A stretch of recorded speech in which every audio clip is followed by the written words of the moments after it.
The robot's master could hope that this calculated forbearance might offer a chance to avoid draconian punishment, should he or she be caught. And a human master there would be, somewhere. One certainty was that the machine had not decided to do this all by itself. The robot's Fagin would be staying in the background, out of sight, safe from fists and feet and whatever other form of opposition might materialize, waiting until the victim was blindfolded and helpless before coming on the scene. The model of Paddy currently confronting Harry had no tail.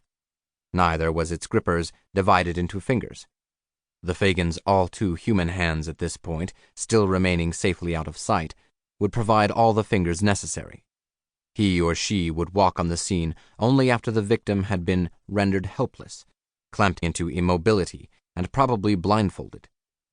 Paddy's only function would be to hold the victim still while the human operator rifled his or her pockets, or got on with the commission of whatever other offenses against the person that might seem like fun. Robbery, without serious bodily harm, was not punished on the same scale as mayhem or murder. On any world where human law prevailed, as far as Harry knew, the penalties were severe for building, employing, or even just possessing any kind of self-guiding devices intended to actually injure people. Following the robot's first rush, it had turned, unhurriedly reassessing its target. Now it was methodically stalking Harry. What little the man could see of his dark opponent in the dim light suggested that its head and body and arms were made of some composite material. If he punched any part of that surface with all his strength, he was probably going to break his hand. To turn his back on it and run would only make the damned thing's job a little easier. He knew he wasn't going to outspeed those 3 long, springy legs.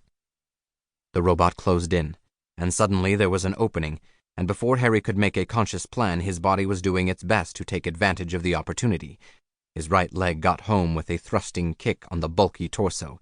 The impact sounded like a note from a bass drum, and would have caved in the thickest human ribs.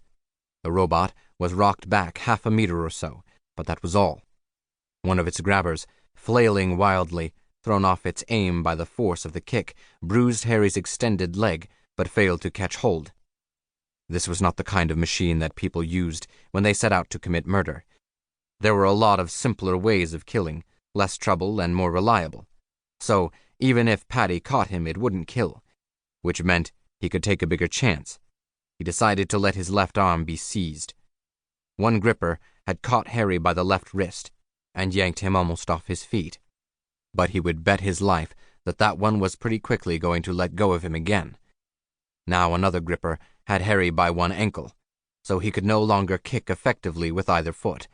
1 second later, it had seized his right arm, but his left arm was no longer being held, and he put the newly available fist to good use, rattling the thing's head with a karate blow that he could hope, not much of a hope really, was hard enough to jar its senses.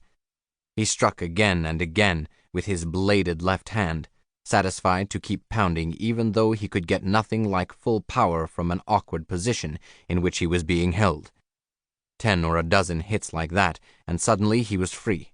The robot was reeling back, legs gone awkward, stumbling to a collapse that left it wedged half under a metal railing, a kind of fence that defended a sunken areaway beside a dark-walled building.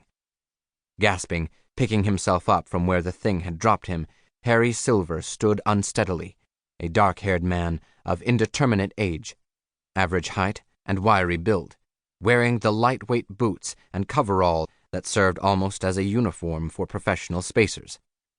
His chosen color for the coverall was mottled gray, almost a camouflage, aimed at avoiding attention rather than attracting it.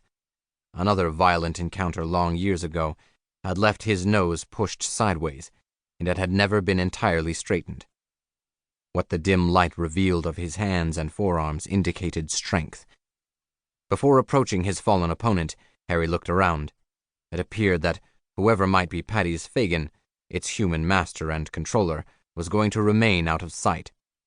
Screw up one robbery robot, and you're an orphan. Nobody ever heard of you. But the orphan was interesting. Probably it was not totally disabled. But it did appear to be stuck in a position where a reasonably careful man ought to be able to take a closer look at it with a minimum of risk.